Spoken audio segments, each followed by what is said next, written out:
juste l'envie de vous faire une petite vidéo aujourd'hui. Une vidéo qui parle de ce qui nous inspire tous les jours. On peut parler du bonheur, on peut parler de tout ça. Et hier, j'ai eu une discussion avec un ami à moi qui m'a dit, pour moi, le bonheur, c'est à partir du moment où on ne se compare pas aux autres.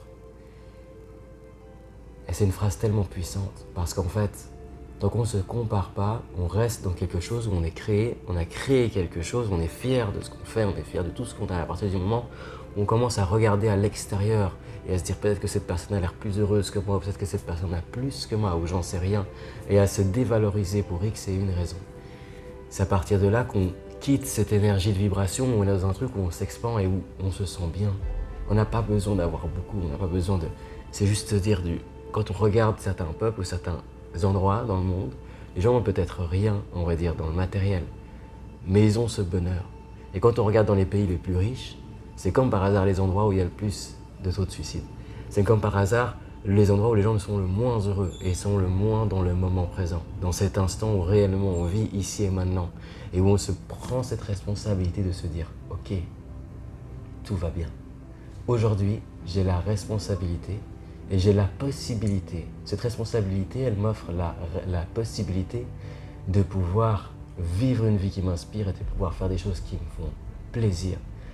Et si je passe à travers ça, il y a beaucoup de choses que je passe à travers mes peurs. Personnellement, je travaille sur mes peurs presque tous les 2-3 jours, même voire tous les jours peut-être. Je me fais des sorties de zone de confort, des endroits où je vais dans des endroits où je me sens pas stable émotionnellement, où je me dis ah ok, j'ai un peu peur, il y a ce truc là et qu'est-ce qu'on va penser, et j'en sais rien.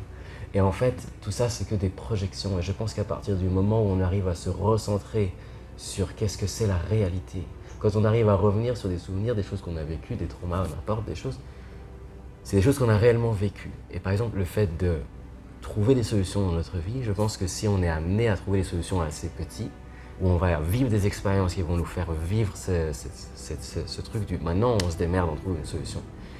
Ça fait que quand on grandit, cette chose-là qui nous est arrivée était la meilleure chose qui pouvait nous arriver pour être la meilleure version de nous-mêmes aujourd'hui, parce qu'on a réussi à transcender ça et parce qu'aujourd'hui on arrive à aller au-delà de tout ça et à créer des choses dans notre vie qui réellement nous inspirent, parce qu'on arrive à dissocier qu'est-ce qui est la projection d'une peur de quelque chose qui pourrait exister potentiellement et qui en général ne se passe pas, et quelque chose qui est ok, maintenant c'est dans le physique, qu'est-ce que je peux faire, de quelle manière je peux être, de quelle manière je peux m'expandre aujourd'hui et maintenant, qu'est-ce que je peux mettre en place.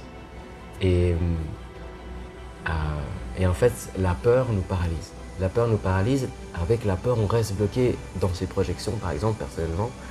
Et ça va être des trucs qu'on va vouloir faire, mais on ne sait pas. Et puis du coup, qu'est-ce qui va se passer? On va vouloir aller dans le côté le plus simple et du coup prendre des choix plus simples, plus raisonnables, où on va peut-être pas s'ouvrir à notre plein potentiel. On n'en sait rien, peut-être que d'aller à une soirée à la place du fait qu'on va travailler, ou aller, j'en sais rien, sortir de ce conditionnement dans lequel on a été élevé, dans lequel du coup on continue de construire, après étant adulte, le fait de sortir de ça, de s'autoriser à refaire vivre cet enfant intérieur qui a juste envie de vivre l'instant présent. On se rend compte que c'est dans cet instant présent qu'on arrive à être dans le bon endroit, au bon moment, à faire les bonnes rencontres au bon moment, exactement ce qu'on a besoin dans ce moment-là. Et en fait, c'est ça, je pense. À partir du moment où on se rend compte que tout a une fin, on arrive à réellement, je pense, profiter de l'instant. La mort fait partie de la vie et pourtant, on en a peur, ou certaines personnes en ont peur. Et à partir du moment où je pense qu'on se rend compte qu'on se rend à l'évidence que de toute façon, il va se passer un moment donné où ça va être la fin. Et la fin, ça va être quoi? Personnellement, je pense que cette fin-là est simplement la fin pour un renouveau. Et donc, comment est-ce qu'on arrive à voir ça de cette manière? Je pense que c'est chacun ses croyances. Je pense juste que c'est pas la fin finie terminée. Ça veut dire que maintenant, on a ce grain d'éveil, on a ce grain cette étincelle de vie avec lequel on peut faire ce qu'on veut. On nous a donné tout ça aujourd'hui. Et on peut faire ce qu'on veut de tout ça. On a le choix de vivre dans notre peur, d'expérimenter des trucs, de se foirer. On a le choix de faire ça. Et quand on se foire, c'est pas grave, on meurt pas. On se foire et on essaye. Ça marche pas, c'est pas grave. On a essayé, il n'y a pas de regret. Parce qu'on a essayé, on essaie avec le cœur. Et à partir de ce moment-là, je pense qu'on arrive à vraiment s'expandre et grandir. Et aller dans quelque chose qui est de plus en plus nous-mêmes. Et plus on se rapproche de nous-mêmes, plus je pense qu'on se rapproche de ce réel, de cette réelle confiance en soi, qui fait que dès qu'on choisit quelque chose, dès qu'on fait quelque chose, c'est quelque chose qui vient de là. Et à partir du moment où ça vient de là, on se rend compte que ça peut toucher des gens parce qu'on touche directement le cœur. Je ne suis pas en train de parler avec ma tête, je suis en train de parler avec mon cœur et c'est ce qui fait que ça vibre. C'est ce qui fait qu'on ressent ce truc à l'intérieur parce que c'est la passion qui fait ça. Et c'est la passion qu'on transmet.